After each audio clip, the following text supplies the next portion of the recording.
Écoutez, merci beaucoup à l'association Cosette et Gavroche d'avoir organisé cet événement et de m'avoir invité pour réfléchir un petit peu avec vous sur ce projet de loi. Alors, le projet s'annonce comme le projet du mariage pour tous. D'un point de vue, c'est un mensonge à double titre, parce que d'un point de vue juridique, le mariage est déjà pour tous. Vous connaissez les conditions pour se marier. Il faut ne pas être soi-même déjà marié, épouser quelqu'un qui ne soit pas déjà marié, avec lequel on n'ait pas un lien de parenté trop proche, qui soit consentant, majeur, présent lors de la cérémonie et de sexe différent. Donc vous voyez que nulle part il n'est fait ne serait-ce qu'allusion à l'altérité sexuelle. Et le droit ne prend jamais, ni dans le cadre du mariage, ni par ailleurs, l'orientation sexuelle des personnes qui relèvent de leur vie privée. Et même, il interdit de le faire sous peine de discrimination. Donc, ni le mariage, ni la parenté ne sont réservés aux personnes hétérosexuelles. Et une personne qui a un désir homosexuel a le droit de se marier. Le problème, c'est qu'en pratique, ce désir fait que, parfois, souvent, elle n'en a pas envie. Mais ne pas avoir envie ou ne pas avoir le droit, ça n'est pas la même chose. Et de la même manière, ce n'est pas l'altérité sexuelle, ce n'est pas l'orientation sexuelle des parents qui est en cause. Seul un homme et une femme peuvent être les parents d'un enfant, mais hétérosexuel ou homosexuel, c'est exactement la même règle pour tous. Donc, il est vrai que l'égalité est un principe fondateur de notre système juridique, c'est un principe constitutionnel, mais l'égalité signifie simplement de traiter de la même manière ceux qui sont dans des situations équivalentes. Or, les couples de personnes de même sexe et les couples de personnes de sexe différent ne sont pas dans une situation équivalente au regard de la procréation et donc du mariage. C'est-à-dire que certes, le mariage n'emporte pas de procréation obligatoire, mais si certains couples hommes-femmes ne procréent pas, c'est pour des raisons qui leur sont subjectives, soit un âge avancé, soit une infertilité pathologique, soit un désir de ne pas avoir d'enfant. Et la loi est la même pour tous. Et la loi définit le mariage comme l'union d'un homme et d'une femme en vue de fonder une famille. Et si dans certains cas il n'y a pas d'enfant, ça n'est pas grave. Le cas particulier est englobé, absorbé par le bien commun général et tout va très bien. En revanche, si deux personnes de même sexe ne peuvent pas procréer ensemble, cette fois-ci, c'est pour des raisons objectives. L'incapacité à procréer, cette fois-ci, n'a plus rien de pathologique, ni de subjectif, elle est tout à fait normale. Parce que tout simplement, scientifiquement, seule l'union d'un homme et d'une femme permet la procréation. Donc la manie récurrente de poser la question du mariage et de la filiation en termes de discrimination sur l'orientation sexuelle, c'est un piège et un mensonge. Il n'est pas nécessaire de donner aux personnes homosexuelles les mêmes droits qu'aux personnes hétérosexuelles. Je vais vous dire, tout simplement, parce qu'elles les ont déjà. Il n'y a absolument aucune distinction. C'est-à-dire que le pseudo-sujet de droit homosexuel n'existe pas plus que le pseudo-sujet de droit hétérosexuel. Il n'existe que des hommes et des femmes qui ont des désirs divers, variés, subjectifs, évolutifs. Et parmi ces désirs, il y a le désir sexuel. Mais une personne ne se réduit pas à son désir, et elle est d'ailleurs toujours libre face à ce désir, quel qu'il soit. C'est la même chose qu'il soit hétérosexuel ou homosexuel. Et par conséquent, le désir ne peut absolument pas fonder une catégorie de personnes et certainement pas une catégorie juridique. Donc concrètement, ce qui est en question aujourd'hui, ce n'est pas l'accès au mariage et à la parenté des personnes homosexuelles, c'est la possibilité de se marier avec une personne de même sexe ou d'être parent avec une personne de même sexe d'un même enfant. Et c'est justement ça que le projet de loi dont nous parlons, prévoit. C'est-à-dire, il redéfinit le mariage pour qu'il puisse concerner des personnes de sexe différent ou de même sexe, et par voie de conséquence, ouvre l'adoption, permet l'adoption par deux personnes de même sexe, puisque la loi sur l'adoption vise les époux, sans préciser, parce que ça n'est pas la peine, qu'il s'agit de personnes de sexe différent. Donc dès lors que les époux peuvent être de même sexe, automatiquement, ipso facto, ça n'est même pas la peine de le dire, ils peuvent adopter. Soit adopter ensemble un enfant, soit que l'un adopte l'enfant de l'autre. Bon, alors, c'est ce projet dont nous demandons au président de la République le retrait pour une multitude de raisons, mais j'en évoquerai juste quelques-unes avec vous aujourd'hui. La première raison, c'est une raison de fond qui concerne tout le monde. C'est qu'en admettant le concept d'époux et donc de parents de même sexe, le projet de loi redéfinit la filiation, qu'il réduit à une relation d'éducation. Je m'explique. Qu'est-ce que la filiation ? Que dit la filiation à chacun d'entre nous ? La filiation, elle découle de l'acte de naissance, qui, comme son nom l'indique, dit à chacun de qui il est né. Donc les parents sont ceux dont l'enfant est né.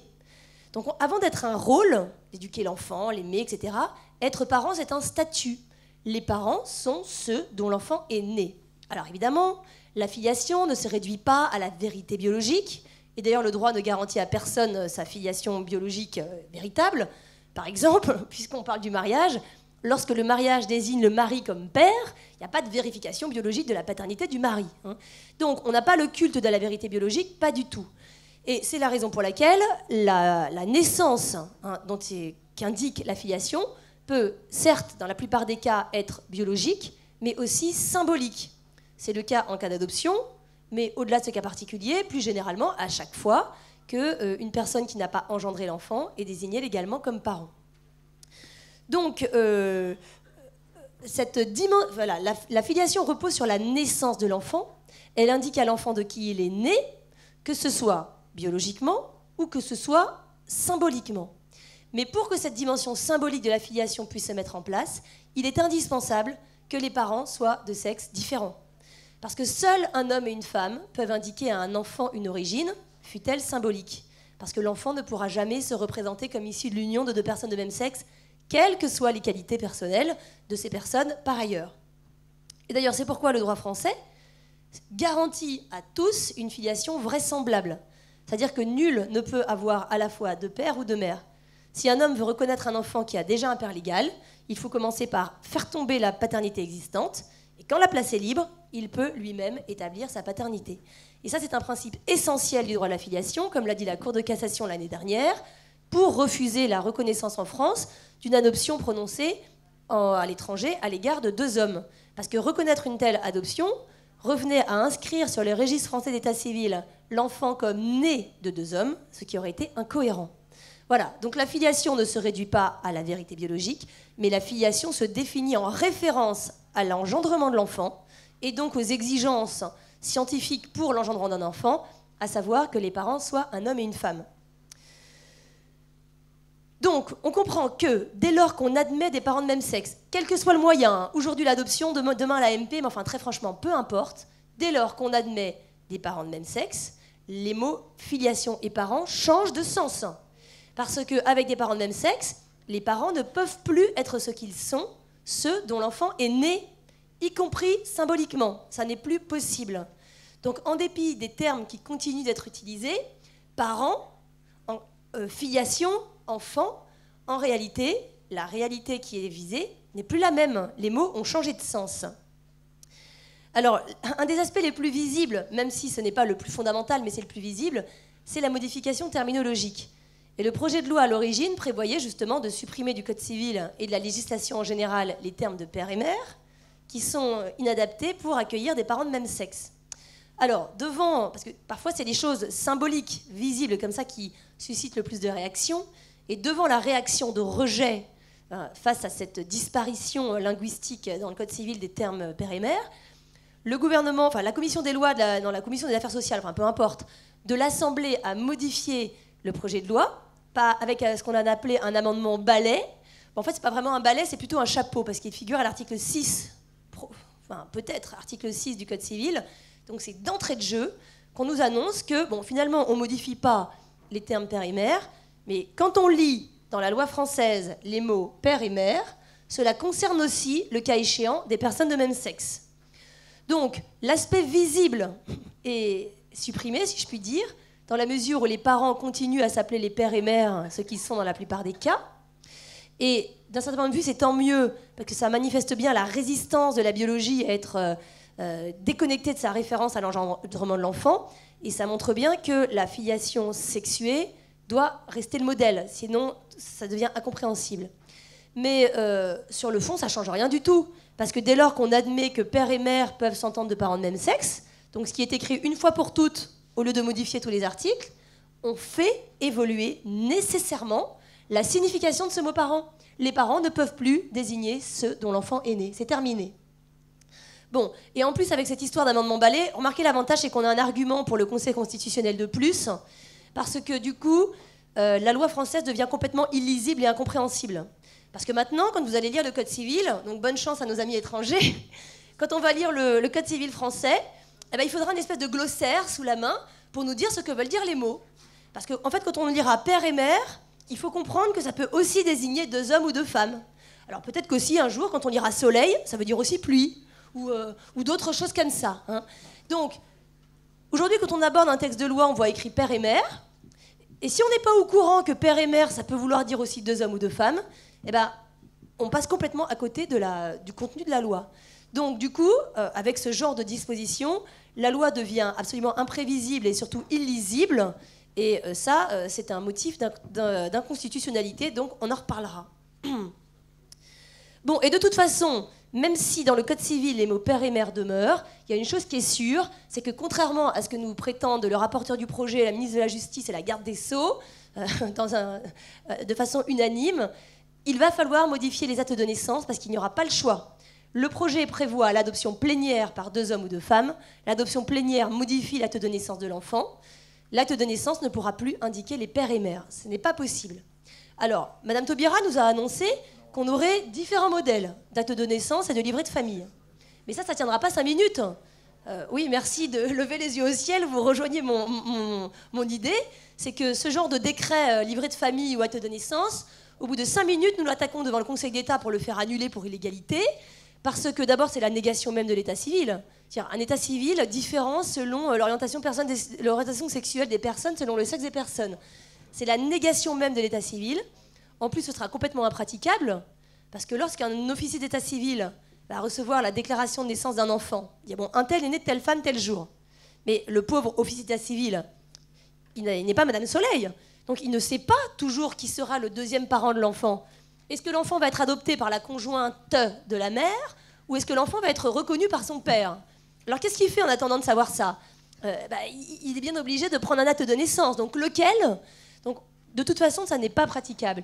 L'acte de naissance doit nécessairement énoncer la même chose pour tout le monde. Et comme on ne pourra plus indiquer père et mère, il faudra trouver autre chose. Alors quoi? Je n'en sais rien, n'étant pas moi-même Madame Soleil, mais en tout cas, quand on pose la question au rapporteur, il dit « ça n'est pas mon problème, c'est le problème du gouvernement ». Le gouvernement nous annonce un projet intenable, mais en revanche, on peut voir ce qui s'est passé chez nos voisins, donc vous confirmerez. Mais si j'ai bien compris, les actes de naissance espagnols indiquent aujourd'hui progéniteur A, progéniteur B. Voilà. Donc concrètement, ça c'est le premier point essentiel. Je ne sais pas si je développe quelques autres points, parce que j'ai oublié de lancer mon chrono, donc je ne sais pas... Bon, le projet, ça c'est le problème de fond, modifie le sens de la filiation. Et concrètement, pour parvenir à cette filiation réinventée, donc déconnectée de la référence à l'engendrement de l'enfant, eh bien, le projet organise un véritable détournement de l'institution de l'adoption. Et là, ça c'est quelque chose de très grave. Parce que qu'est-ce que l'adoption? L'adoption, c'est un remède qui vise à réparer le dommage subi par un enfant qui a été privé de sa famille biologique pour lui donner une famille qui va la remplacer. Et l'enfant adopté par un homme et une femme n'est pas issu biologiquement de cet homme et cette femme, mais ça n'est pas trop grave dans la mesure où il peut se représenter comme issu de leur union, et donc la dimension symbolique de la filiation peut se mettre en place. C'est vrai que dans la plupart des cas, le lien biologique facilite la mise en place de ce lien symbolique. Et l'absence de lien biologique est une difficulté objective, mais qui peut être réparée, transcendée par la mise en place de la filiation symbolique, au point qu'on peut même avoir une filiation adoptive qui sera bien plus profonde qu'une filiation biologique vécue, hélas, parfois dans l'indifférence ou la superficialité. Bon, mais pour que l'adoption puisse être ce remède, il est nécessaire que l'enfant soit adopté par un homme et une femme. Parce que l'enfant adopté par des personnes de même sexe ne pourra pas se penser comme issu de leur union. Ce qui fait que l'absence de fondement biologique qui existe dans d'autres cas, et pas seulement l'adoption, dans tous les cas où un père, un homme reconnaît ou accepte un enfant qui n'est pas le sien, hein, ça va largement au-delà de l'adoption. L'absence de fondement biologique qui peut exister par ailleurs ne pourra pas, cette fois-ci, être compensée par la mise en place du lien symbolique. Donc quand bien même il serait désiré, aimé, choyé, super bien éduqué, l'enfant adopté par 2 hommes ou par 2 femmes, est peut-être doté d'éducateurs, mais il est privé de parents au sens propre du terme, parce que ses parents, entre guillemets, adoptifs, ne peuvent pas lui indiquer une origine, fût-elle symbolique. Donc finalement, l'enfant adopté sera privé 2 fois de parents, une première fois par la vie, une deuxième fois par la loi. Et ça, c'est encore plus grave lorsque l'enfant, en plus, est fabriqué en vue de l'adoption. Et c'est ce que nous programme concrètement le projet de loi. Pourquoi ? Parce qu'il faut être réaliste, les enfants adoptables sont peu nombreux, d'un côté c'est tant mieux, et les couples de même sexe auront énormément de difficultés à en adopter. En réalité, ça n'arrivera pratiquement jamais. Donc le projet est en réalité fait pour permettre l'adoption de l'enfant du conjoint de même sexe. Et il est vrai que le plus souvent, l'enfant du conjoint de même sexe est juridiquement adoptable parce qu'il n'a qu'un seul parent. Mais s'il n'a qu'un seul parent, parce que s'il a un deuxième parent, dans ces cas-là, il n'est pas question de le faire adopter par une troisième personne. C'est une situation de famille recomposée, avec un des parents qui vit avec une personne de même sexe, mais enfin, très franchement, peu importe, ça n'est pas le sujet. Donc l'enfant visé, c'est celui qui n'a qu'un seul parent légal et qui vit avec ce parent et le concubin, peut-être futur conjoint, de même sexe. Et pourquoi est-ce qu'il est adoptable ? Parce qu'il a été fabriqué pour ça. Concrètement, la mère s'est fait inséminer par un inconnu en Belgique ou en Espagne, parce qu'en France c'est interdit. C'est-à-dire qu'elle a choisi délibérément un mode de conception qui prive son enfant de son père, et dans le cas présent de père tout court, pour qu'il puisse être adopté par une deuxième femme. Ou alors le père s'est fait porter un enfant, enfin déjà concevoir un enfant avec une donneuse, puis porter par une mère porteuse un enfant, à l'étranger aussi parce que c'est interdit en France, de manière à le priver de sa mère et dans le cas précis de mère tout court, pour qu'il puisse être adopté par un deuxième homme. Donc, l'enfant a été fabriqué, privé délibérément d'une partie de sa filiation biologique pour être adopté. Alors encore une fois, ça existe par ailleurs des enfants privés de leur filiation biologique. On répare ça grâce à l'adoption. Mais c'est tout à fait différent de réparer, de compenser une situation que la vie suscite, ou de la provoquer délibérément, et de la planifier légalement. Hein, ça, c'est criminel vis-à-vis des enfants et c'est un vrai scandale vis-à-vis des enfants.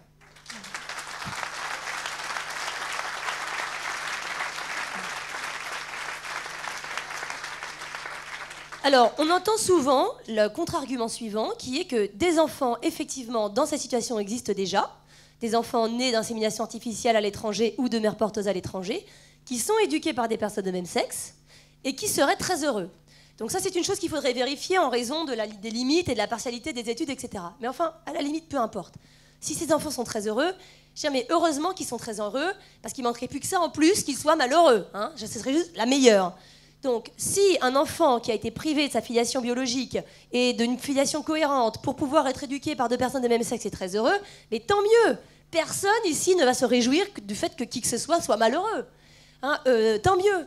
Mais le fait que, heureusement, qu'avoir été conçu de telle ou telle manière ne condamne pas un enfant à rater sa vie et à être malheureux. Hein, donc l'enfant peut s'en sortir, et c'est très bien comme ça, et c'est tant mieux. Mais cela ne dispense absolument pas de s'interroger sur les conditions objectives de sa conception, surtout quand il s'agit d'institutionnaliser cette conception dans la loi. Parce que certes, le législateur ne peut pas empêcher une femme d'aller se faire inséminer à l'étranger pour priver son enfant de père. On ne peut pas l'empêcher. Mais le législateur n'a pas à encourager cela, ni à valider ces bricolages procréatifs par des artifices juridiques. Parce que le tout, hein, à la fin, c'est pour attribuer à l'enfant une filiation incohérente. Et cette incohérence se répercute sur la filiation en général, c'est-à-dire qu'elle concerne tous les enfants, la société entière. Alors en quelques mots, quelques illustrations de cette incohérence, et puis je m'arrêterai. Donc on l'a dit, admettre des parents de même sexe fait nécessairement évoluer le concept de filiation qui n'a plus le même sens. Les parents ne peuvent plus être ce qu'ils sont, à savoir ceux dont l'enfant est né, que ce soit de façon biologique ou de façon symbolique. Alors qu'est-ce qu'ils sont s'ils ne sont plus cela ? Eh bien, les parents sont les adultes investis dans le projet éducatif affectif auprès de l'enfant. Donc on passe à la parenté sociale, intentionnelle, peu importe le nom qu'on lui donne, elle est déconnectée de la référence à l'engendrement de l'enfant. Et elle est fondée sur la volonté, sur le désir. Bon, mais le problème, c'est que cette parenté intentionnelle, en fait, est illusoire. Elle essaie d'imiter la filiation, mais elles n'y arrivent pas. Et tout simplement parce que le lien de filiation rattache non seulement l'enfant à chacun de ses parents, mais surtout rattache l'enfant à la relation de ses deux parents dont il est issu.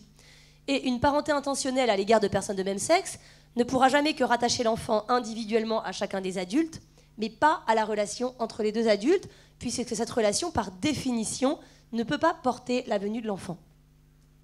Alors, il en résulte une série d'incohérences. Bon, j'en cite simplement quelques-unes. La plus visible, c'est que même pour les promoteurs du projet et de cette parenté intentionnelle, en réalité, cette parenté intentionnelle ne concerne le plus souvent que le second parent. Parce que la femme qui va se faire inséminer en Belgique et qui revient en France avec son enfant, elle se considère bien comme ce qu'elle est, hein, la mère biologique. Et le blabla sur la biologie n'est rien dans la filiation, ce qui compte c'est le désir, l'amour, ça vaut pour sa compagne. Mais pour elle, elle est la mère biologique et pas question d'être remplacée par qui que ce soit d'autre. Donc en réalité, cette parenté sociale, déjà, elle marche une fois sur deux. Elle est revendiquée pour le deuxième parent, mais pour le premier, on continue à se fonder sur la filiation biologique. Bon, même si on ne parle que du second parent, justement, le fait d'admettre un second parent de même sexe, cette parenté intentionnelle, dans ce contexte, que devient le deuxième parent biologique? Et concrètement, parce qu'il faut rester pratique, comment est-ce qu'on va trancher le conflit entre la conjointe de la mère qui voudra adopter l'enfant et le père biologique qui voudra le reconnaître, hein? Qui va l'emporter? Que va faire le juge dans ce cas-là? Bonne chance à lui. Le rapporteur du projet de loi dit « c'est pas mon problème, c'est le problème des juges ».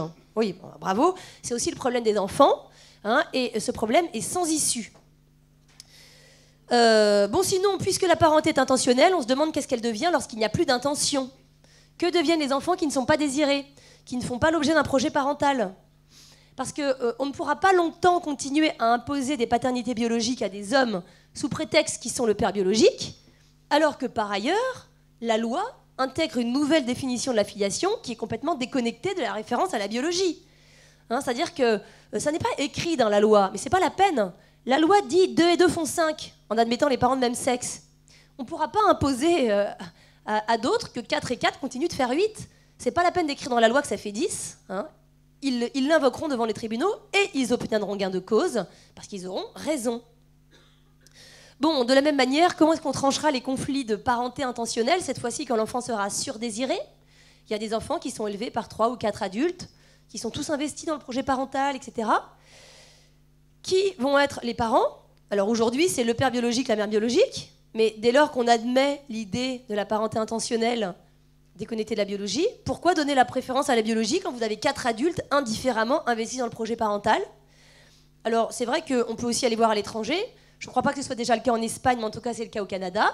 Le juge confronté à cette situation n'a pas eu d'autre choix que d'allonger la liste des parents. Et donc vous avez des enfants qui ont 3 parents légaux en Ontario, au Canada, le père, la mère et la compagne de la mère.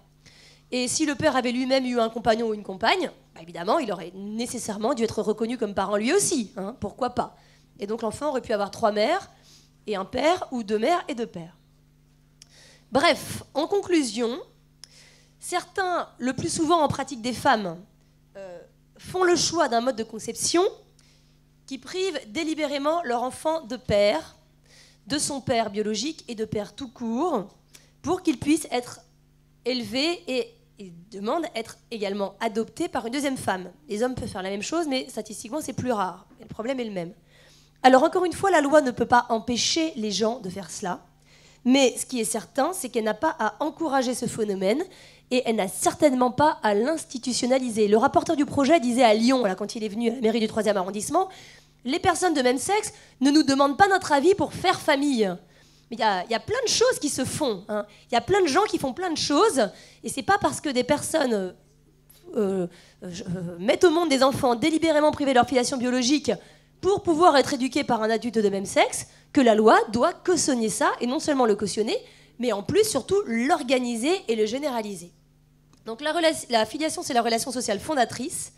Tous les enfants, hein, y compris ceux élevés par 2 adultes de même sexe, sont issus d'un homme et d'une femme.